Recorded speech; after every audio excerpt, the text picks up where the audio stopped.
Hi all, in this video we will try to understand signification of planets in mundane astrology. So this is not the regular natal astrology, it's not about your individual horoscope, it's about predicting the world events.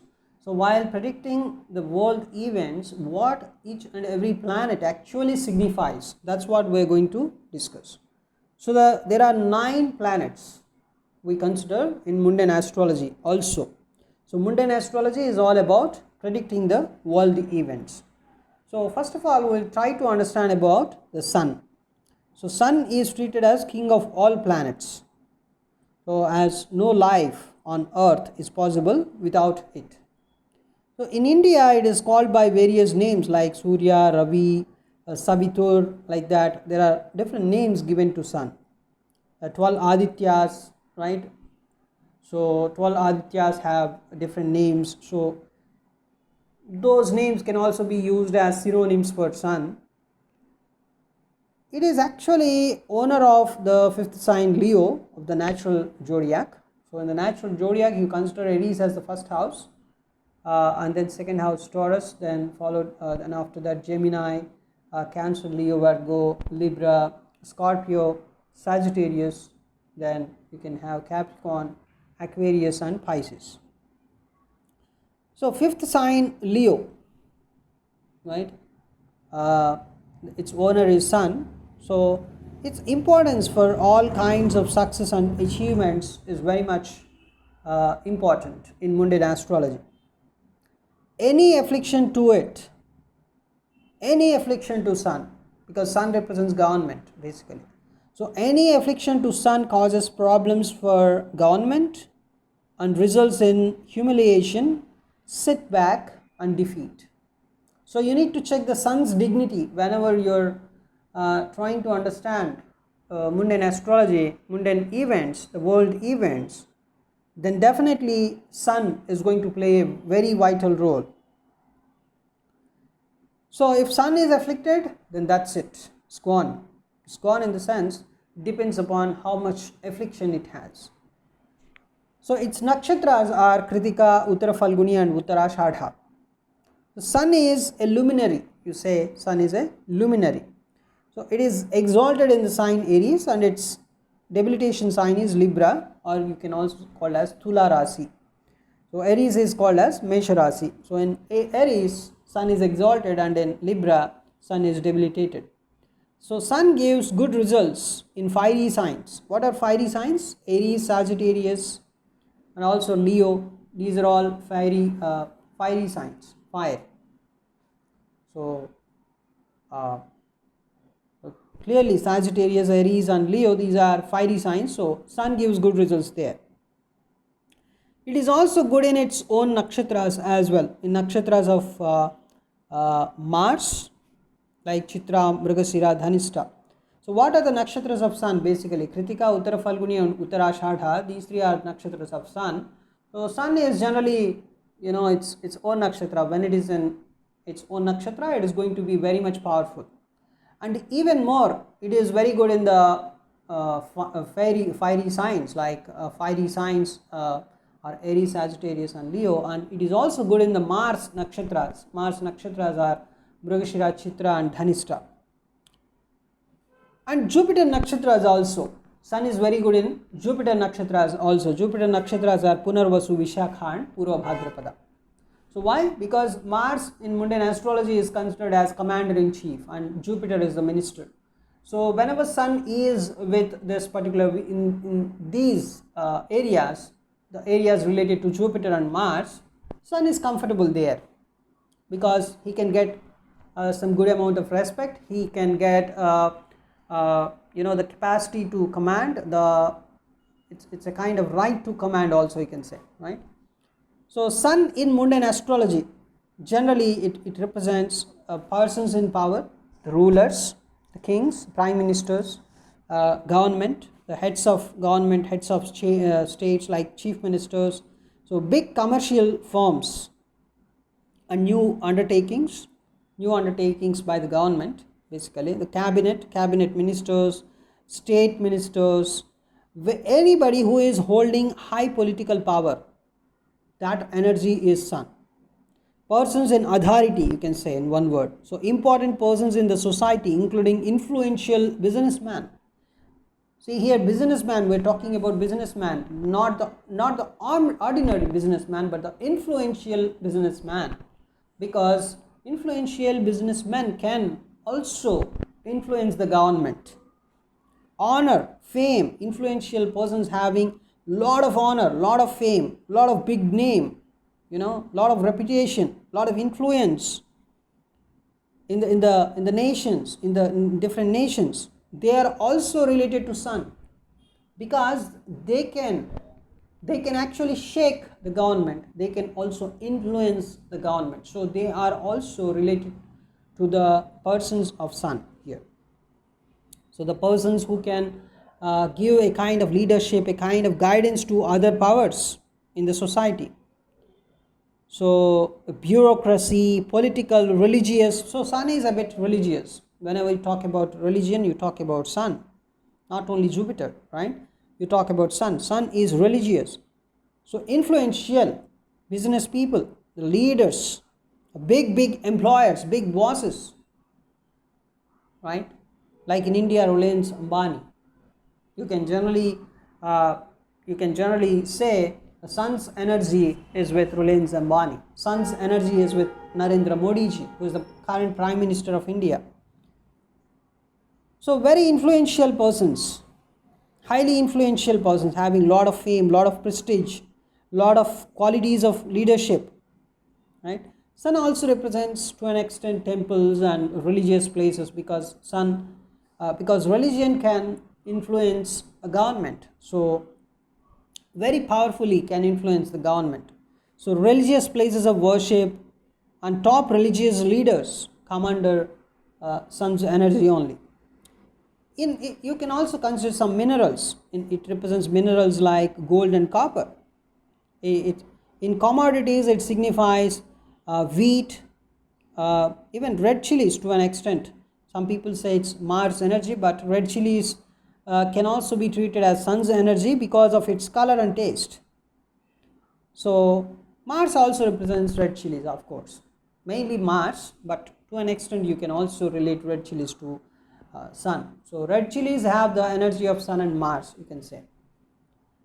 And wheat can also be represented with sun, because in India, most of the parts of India, people eat wheat. So that's where you can see sun and sun's energy, and because with that you're developing your health. So sun is the karaka of health, basically. So to an extent, so sun is basically the power. First of all, sun is power. After that, sun is religion, and sun is health. These three. Anything which is highly influencing in the society, So sun is a king, basically king. What is a king? Who is a king basically? A king can rule anybody in the society, right? A king is basically, he can order anybody. He is treated as God in the society. Sun is God basically. The king is God. So according to Varahamihira, during the time when sun spots are visible, water becomes muddy and fall, and there are sandstorms and outbreak of war. So whenever there is some problems to sun's energy, so in the olden days they used to predict based on the sun's disk. So how is the sun's disk? They used to apply different techniques to understand what is actually happening on the sun's disk. If sun's disk is very much good, very much clean and fine, then it is good for the government. If the astrologers, the court astrologers, were able to find some dark spots in the sun's disk, then they generally used to say something bad may happen to the king or the government. If sun is afflicted in the horoscope, the nation becomes arrogant and self-centered. It becomes morally debased and of ill repute. It also becomes overbearing, ignoring the feelings of other nations also. So if you find sun's sun's affliction in any country's horoscope, then it is very much dangerous situation. So sun is really going to play a vital role, because that is the king, that is the government. So in any particular year when the sun is afflicted, it really, you can see, the nation may have some evil results. The people in high posts, the people in noble posts, they may suffer. Sun and Saturn are two bitter enemies. You need to say this, because when I talk about sun, talk about Saturn, because in astrology they considered as bitter enemies. Even the nature, sun is at the center and Saturn is very much outer planet, right? So they are bitter enemies. So sun is a kind of introvert and Saturn is a kind of extrovert. So the qualities are completely different. So they are considered as bitter enemies. So if in a horoscope they oppose each other or together in watery signs are like Cancer. Cancer is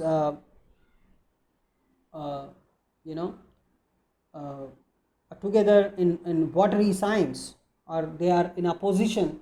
It's not very much comfortable. Like, let's take Cancer. Cancer is a water sign and Capricorn is an earthy sign. So if sun is in, let us say, Cancer or Capricorn, and Saturn is in Capricorn or Cancer, so they are opposite.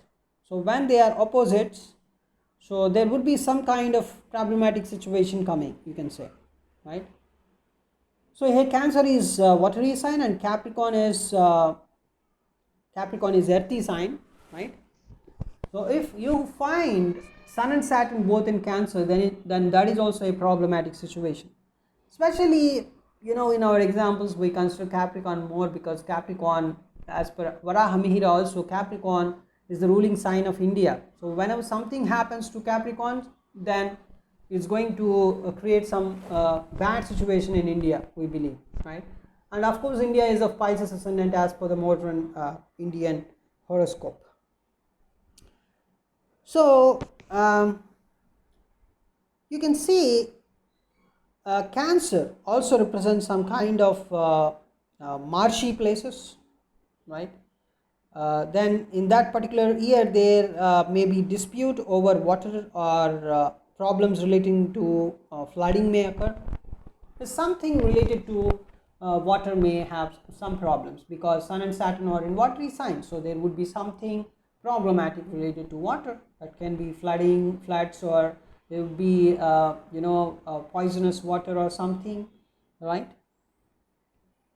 So Saturn also represents fertilizers. Saturn and Sun may also suggest government trying to influence the price of fertilizers. So Sun Saturn also signifies trouble to the government through depressed classes or some kind of Naxalites or terrorists. Sun and Saturn combination is not good. Basically, they are bitter enemies by nature. It's not about the ascendant or whatever. It's not about with respect to ascendant. By nature itself, Sun and Saturn they are bitter enemies. So in the horoscopes of politicians and rulers, it is necessary that Sun is not afflicted. Otherwise, this shows life of struggle and turbulations. Sun should not be afflicted. So if Sun is afflicted in the ruler's horoscope itself, then that ruler may have a very bad period, and thereby bad period to the nation. So the decisions taken by them may not be very wise and sound also. If the Sun and Saturn combination is present in a horoscope, or if they are opposite to each other, then that kind of ruler may not be a strong ruler. So that is about Sun. Sun is power, Sun is health, religion. So Sun, Saturn, bitter enemies. If they are opposite, then say problematic situation. Sun and Saturn together, let us say in the watery signs like Cancer or Scorpio or Pisces, then you can expect something related to water is going to be under trouble. Then we'll try to focus on Moon. So Moon is one of the luminaries, like Sun is one and Moon is another one, and it is an important thing in mundane astrology. And then of course in natal horoscope it is going to create a vital importance. Any affliction to Moon causes undesirable results. It is Lord of the fourth sign in the Kalapurush Kundali, that is Cancer or Karkataka, you say. And its nakshatras are Rohini, Hasta, and Shravana. Rohini Nakshatra, Hasta Nakshatra, and Shravana Nakshatra. What moon represents basically? People in general or common men, especially women, and it signifies welfare of the nation as a whole. Moon is a kind of mother, right? So welfare of the nation is checked by moon's dignity. Matters of public interest and public opinion, business, mainly business, is moon. And agriculture, liquids, milk, groceries, so many liquids, they are related to moon. So fishing industry is related to moon because fishes are in water generally. Navigation, pearls, water transport, nursing profession, because nursing a kind of taking care like mother. So nursing profession is a kind, it's also related to moon. Air hostess, merchants, textile industry, travel agencies. Travel agencies are related to moon because moon is a fast moving planet. In every sign it stays only for 2.5 days. In every zodiac sign it's a fastly moving planet. So it's related to travel industry, travel agencies, even salesmen. And then whatever liquid things, people working on liquids, they are all related to moon only. So places of eating or taking rest, because taking rest is a kind of caring, right? It involves the energy of caring. So that also involves moon's energy, like resorts, right? So of course the luxury of resorts involves the Venus energy, but whereas the taking just if you take rest in resorts, that involves moon's energy as well. And kinds of water transport, sailing, sea sports, ships, oceans, rivers, places located near them, even agricultural things. Agriculture is moon. Plant life, so it's daily forms, right? The dairy forms, because milk is also related to it's related to liquid, all liquids, moon, all business activities, nature, caring nature, it's moon. Even persons doing some kind of social service, and those who are active in the welfare activities of the nation. In minerals, it represents silver and pearls. Just sun represents gold and copper, and moon represents silver and pearls. In commodities, it signifies rice, milk, honey, salt, fruits, flowers, right? So milk and honey, and then rice, it's moon, then fruits and flowers. So when moon is heavily afflicted in the horoscope, it would mean important changes are going to take place, which may produce extremely bad results for the country. At the time of major calamities like war and earthquakes, moon has a major role as it serves the purpose of igniting the events. So in Vedic astrology, great importance has been attached to the moon. So the planets influencing moon decide the good or evil results. So many evil aspects on moon are harmful for the general welfare of the country. There's a general public opinion of the country, or the general trend, general caring of the country. So moon is a kind of, it's related to existence. If moon itself is very bad, then the people may not have proper welfare, right? Sun is the king and moon is like mother, right? Now we'll try to talk about Mars. So Mars is a god of war. Mars is war, basically. In mundane astrology, whenever you try to predict something related to war, you always check the dignity of Mars. It is also known as the red planet because of its color. So the name of month, March, is derived from Mars, basically. Mars is the ruler of the first and eighth signs of the zodiac, that is Aries and Scorpio. Its nakshatras are Mrigashira, Chitra and Dhanishta. It is a planet of violence, basically. It's a planet of destruction. It's a planet of war. So in Persian, it is called as Jalad-e Falak, or heavenly executioner. Basically, Mars is commander-in-chief. Mars represents army, the armed forces, naval and air commands, police, engineers, criminals, firefighters, armaments. Is the planet of wars, is the planet of strife, presents violence in every form. It can be fires, explosions, armed conflicts, surgeons, dentists, butchers, assassination, whatever, the criminals, accidents, murders, rape, you know, all these things, even the burglars, everything, it's Mars. It's Mars basically. Mars is violence. Mars is war, right? So it represents a kind of proxy war and terrorism in all forms. It also represents secret enemies because it's the ruler of the 8th house, right?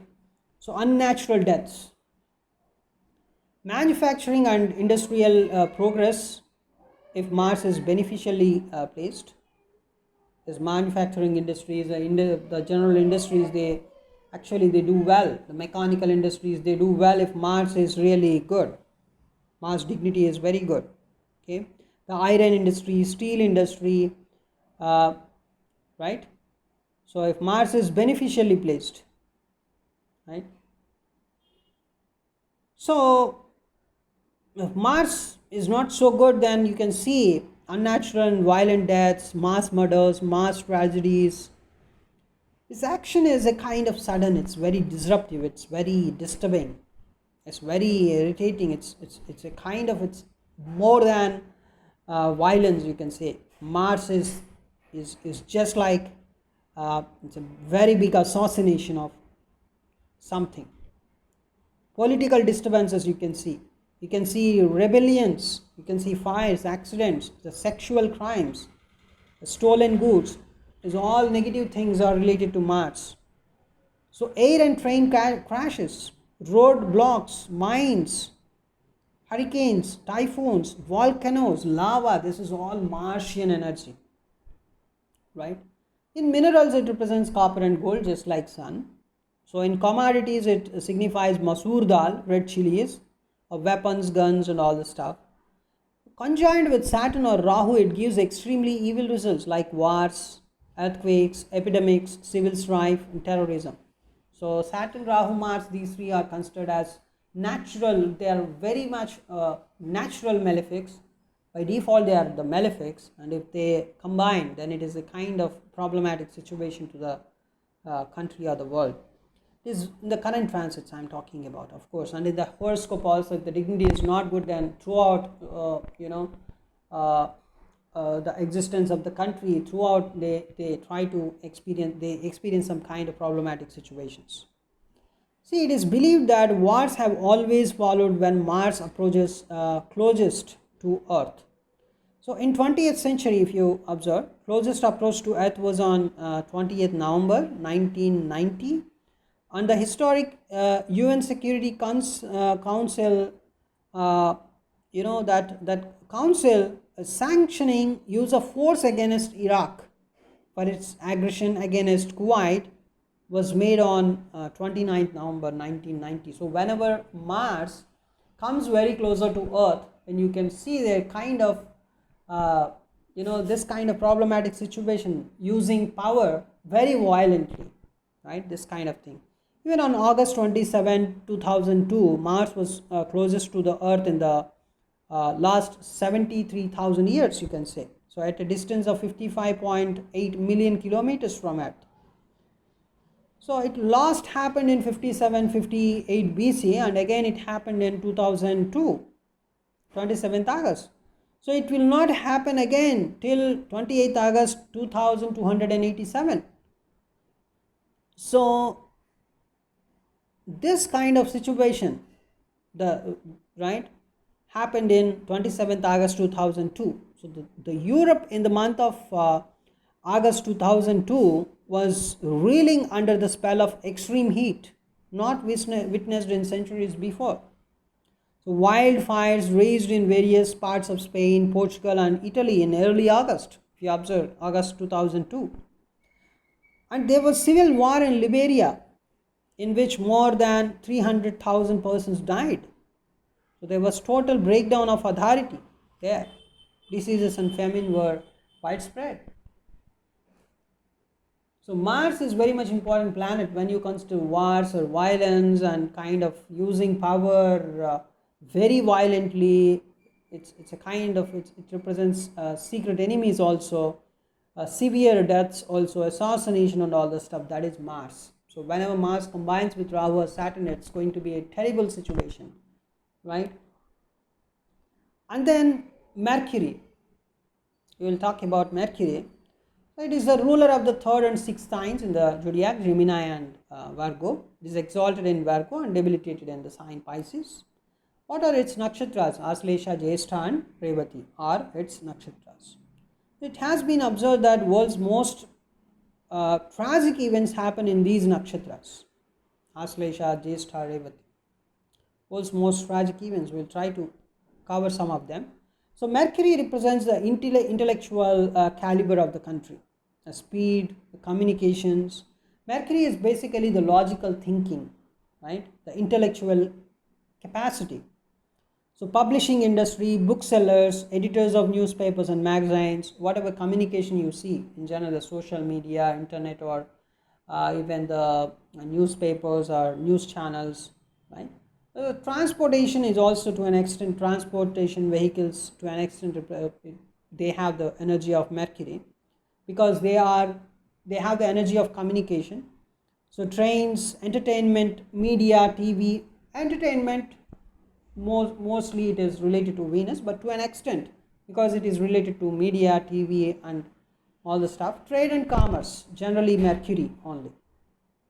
So it rules the literary world, scientific organizations, means of communication, general industry, trade and commerce, even the treaties. Whenever two countries, try to make some kind of written documents and all the stuff, that represents Mercury only. Computer programs, news media, written and spoken things, radio, television anchors, the literary world, scientific and literary organizations, this is all related to Mercury. So Mercury is also the significator of weather, right? So noticeable changes occur in weather when Mercury changes rashis or nakshatras. So Mercury is a watchable planet whenever you try to predict something related to media and media related things, trade and commerce, the intellectual person, scientific organizations, and also its weather. When you do weather forecasting, you generally see Mercury's dignity. So whenever Mercury changes its rashis or its nakshatras, you generally observe, right? That's why the most tragic events in the world occur when something happens to Mercury. In minerals, it represents emerald, and in commodities, peas, green vegetables, moong dal. This Mercury is all green thing, right? Let's talk about Jupiter to an extent in what it represents in mundane astrology. So Jupiter is the planet of expansion, you can say. It rules the 9th and 12th signs of natural zodiac, that is Sagittarius and Pisces. Its nakshatras are Punarvasu, Vishakha and Purva Bhadrapada. So Jupiter represents banks. It's a financial backbone of a country as Jupiter. It represents banks, financial institutions, treasury, revenues, right? It generally represents the good fortune. So if a very terrible situation is occurring in the current planetary positions, then generally we predict very bad events. We predict bad events for the countries. But if Jupiter is having some kind of aspect on that, then at least we predict a kind of relief. Let's say Saturn, Rahu and Mars are in conjunction, then it's a kind of terrible situation. And if Jupiter is watching that conjunction, at least we will say there would be some kind of relief after this tragic event, right? Or there would be something coming to to avoid this tragic event. That's what we predict, because we consider Jupiter as an auspicious planet. It is actually an auspicious planet. It's a very it signifies prosperity, It's a lavish spending, loans, lotteries, wealth, capitalism, business in general, lawyers. It represents lawyers, judges, advocates, judiciary, mosques, churches, all religious places, of course. Religion, religious, all religious things. The sports persons to an extent, speculation, shipping on foreign affairs, treaties, foreign trade, so many things, because it's all related to the prosperity. In general, it represents so many things, because wherever there's prosperity, you can see there some kind of Jupiter energy, even in the children, education, religious institutions, Ministry of Foreign Affairs. It's a kind of all-rounder energy, but mainly it represents finance and the prosperity of a country, the abundance of a country, right? So whatever you see related to abundance, whether it is foreign trade, whether it is charitable institutions in the country, the foreign affairs, the shipping, or whatever, the trade and everything, you can relate to Jupiter. Jupiter in minerals, it represents gold. In commodities, turmeric.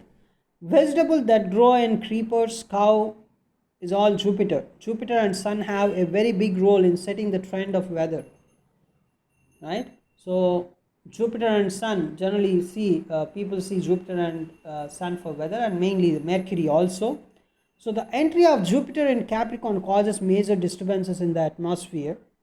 So it has been observed that during the reign of monarchs in England, when Jupiter was in the 9th or 10th house, Britishers were always victorious in wars.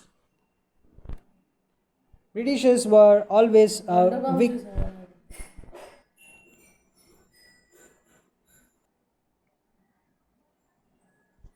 So that's the Jupiter.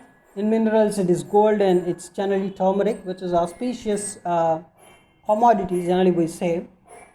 So Jupiter in Capricorn causes major disturbances in the atmosphere also, because Jupiter debilitates in the sign of Capricorn. So it has been observed that if you see the monarch, the reign of monarchs in England, when Jupiter was in the 9th or 10th house, Britishers were always victorious in wars. Jupiter in 9 and 10, right? So Britishers were always victorious in wars.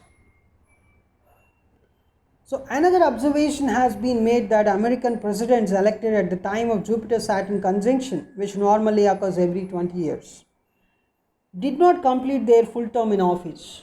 So whenever Jupiter and Saturn is in conjunction, and then if an American president is elected during the time, then he is not going to finish his term, his full term in office. This is a very important observation made by a lot of good astrologers. Jupiter in its own nakshatra may initiate new thoughts,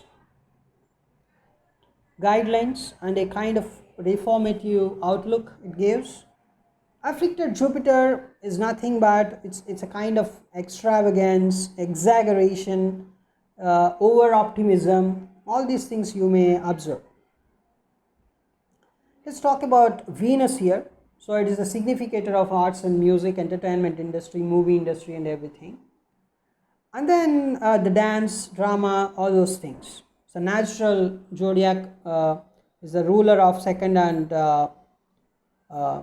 is the ruler of second and the sixth, that is Taurus and Libra. So second and the seventh, you can say, it's not the sixth. Sixth is for Mercury, that is Virgo. Seventh is Libra, that is for Venus. So Taurus and Libra basically. So it's nakshatras. If you observe the nakshatras of Venus are the Bharani, Purva Falguni, and Purva Ashadha. Venus is also known as goddess of love, the beauty, goddess of art, goddess of peace, also you can say. So women, love, sex, marriage, movies, dance, drama, actors, entertainment, arts, music, right? The dancing halls, these are all the cabarets, entertainment, pleasures, bedrooms, sexual enjoyment, cosmetics, fashion, designers, public festivals, gambling, glamour, hotels, modeling, photography is all very kind of luxurious, and it's a kind of bliss giving things, right? These are all related to Venus. Sports, your hobbies, the hotels, restaurants, right? So it has control over judges, jury and courts of law, the silk industry, social and entertainment side of the nation, a prosperity, value of currency in circulation. The sexual diseases are also related to Venus.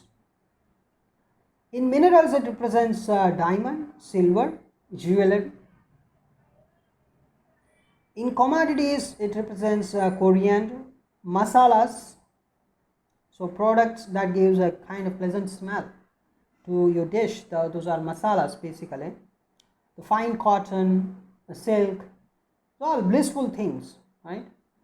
So that is Venus. So Venus is coriander basically. The diamond is Venus. Silver, jewelry to an extent is Venus. Harmony in general, and when afflicted shows it. It shows the civil strife. It is Venus is harmony basically. When Venus is in struggle, then this kind of bliss is going to miss in the world. Aspect of Mars on Venus in the 7th or 10th house denote war. So aspect of Mars on Venus in the 7th. So 7th is what? 7th is Libra. And what is 10th?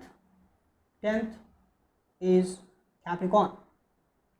So whenever Venus is in Libra, or whenever Venus is in Capricorn, and if it is watched by Mars, it denotes war. Aspect of Mars or Venus in the sign, let us say, is generally I am taking Aries as the ascendant. It's a Kalapurush Kundali.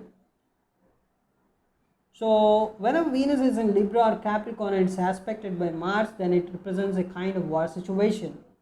But in general, we say whenever Venus is in 7th or 10th house and it is watched by Mars, 7th or 10th house of what?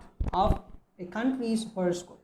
If you consider Pisces ascendant, that is for India, so the 7th house for India is Virgo, 10th house for India is Sagittarius. So if Venus is present in Virgo or Sagittarius and it is watched by Mars, then it represents a war situation in India. In times of war, it is also the planet of victory and denotes hostilities and signing of peace treaties. Affliction by Saturn may mean corruption in law courts and poverty among us the people.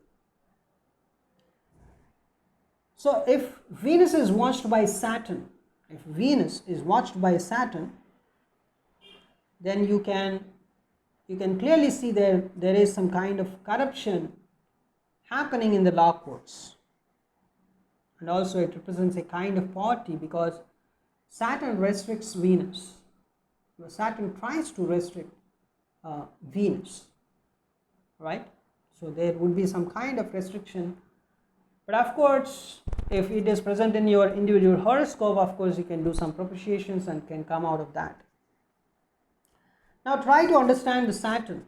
Saturn is the ruler of the 10th and 11th houses in the natural zodiac, that's Capricorn and Aquarius. If we consider the horoscope of India, considering the Pisces ascendant, Saturn is the ruler of 11th and 12th houses, that's Aquarius and Capricorn and Aquarius of course. But in Kalapurush Kundali is the lord of 10th and 11th signs. The Karmadhipati is Saturn. Shani is the Karmadhipati because 10th house is the house of karma. The Capricorn is the house of karma. Nakshatras are Pushyami, the Anuradha and Uttarabhadrapada. Saturn represents agriculture, basically the land, real estate, oil, iron, ore, underground mines and minerals, the hidden things. To an extent it represents hidden things also. Old people, diseases of old age, arthritis, backache, rebellion, the common people, mines, coal, democracy and all forms of democratic institutions, municipal elections, labor class in general and everything pertaining to it. The strikes Saturn is strikes basically. So whenever in your Vedic New Year, if you find Saturn is the ruler of that year, new Vedic year, then you can find strikes, discontentment, and revolution. The farmers and farmlands, all farmers related to Saturn. Saturn is karma basically. So famines and droughts, emergencies and nationalization, national calamities and tragedies like earthquake and floods, fall in countries' exports, difficulties in foreign exchange and wastage of public money, heavy taxes, introduction of rationing, uh, any kind of new taxes or uh, death of prominent leaders, national mourning, war, death, rebellious forces, barbarians can be represented by Saturn, dark persons, falsehood, secretism, bankruptcy, the common people, right? It's all Saturn. So it also represents prisoners and martyrs. Saturn governs all lands, minerals and underground wealth, especially mining and oil. In minerals, it represents iron and oils. In commodities, it represents steel, wool, and leather. Since it rules the land, it signifies loss or gain of territory in war. If it is lord of 6th or 11th and has no malefic aspects, country may gain territory in war. So you need to check the individual horoscope of a country. So if it is the lord of 6th, so Leo ascendant, Capricorn is 6th. For Virgo ascendant, Aquarius. So for Virgo ascendant, Capricorn ascendant, it is the 6th, right? And for India, if you observe, it is the lord of the 11th, that is Pisces ascendant. Also for you can say for Aries ascendant also, it's the lord of the 11th, considering Aquarius as 11th house. If there is no malefic aspect to Saturn, like Mars or Rahu is not watching Saturn in general in the birth horoscope of a country, it's a kind of good situation, right? It is planet of contraction and depression. The market conditions will be depressed. Country would pass through period of stagnation and economic decline. Saturn has been designated uh, by Kalidas, it's as a dukkha karaka, right? Earthquakes, war, calamities happen when Saturn is moving through asterism of Mars, Rahu, Ketu. Mars nakshatras are generally the Dhanishta, Chitra and Mrigashira. So when Saturn moves through this Mars nakshatras, it may give some kind of earthquakes, war, calamities and all this stuff. Rahu nakshatras are Arudra, Swati, Shatabhisha. When Saturn moves through Arudra, Swati, Shatabhisha, it is also a kind of tragic situation. Ketu nakshatras are Ashwini, Magha and Mula. So when Saturn moves through these nakshatras, you can clearly see there would be some kind of famine or some kind of calamities happening in the upcoming years. So the position becomes worse if Saturn is afflicted by Rahu or Ketu. So if there is a Rahu Ketu axis and Saturn is present there, it's a kind of unwanted situation. Or even Mars aspecting Saturn is also a kind of tragic situation. Mars watching Saturn is also kind of unwanted situation. Harm would be more if Saturn is in retrograde motion. Its position its position, if you see 2 by 12, 6 by 8, 3 by 11 with respect to Jupiter. So if Saturn and Jupiter are in these positions, like 2 by 2, 12, 6, 8, 3, 11 is not good, and Jupiter is not capable to give its benefic results fully. So let us say if Saturn is in the second house from the Lagna in a country's horoscope and Jupiter is in the 12th, it's a bad situation. 2, 12 of anything, Jupiter is in 2 and Saturn is in 12, not a good situation. So 2, 12, 6, 8, 3, 11 is not good for Saturn and Jupiter combination. Even Jupiter cannot stop that tragic situation. Jupiter is in 6-8 position from Saturn, it can even cause Raja Bhanga Yoga. Jupiter is in 6 by 8. That means from Saturn, if you see Jupiter in 6th or 8th position, then it is a kind of bad situation. From Jupiter, if you see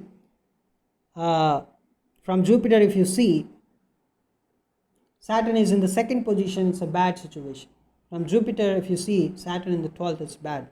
From Jupiter, if you see Saturn in 6th, it's not good for the country.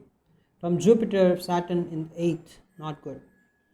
Saturn 3 by 11. From Jupiter, Saturn 3 by 11 is not good. Jupiter is in 6 or 8 position from Saturn, it can even cause Raja Bhanga Yoga. Even though the Raja Yogas, person may have Raja Yogas, but it's going to cancel all the Raja Yogas. In general, we say, and even in mundane astrology it holds, right? So Jupiter to Saturn distance is very much important. Okay.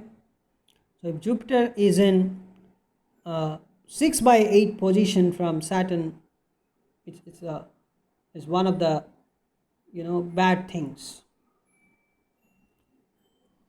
So that is it. We can talk about Rahu and Ketu in our next upcoming video. Thanks for watching this video.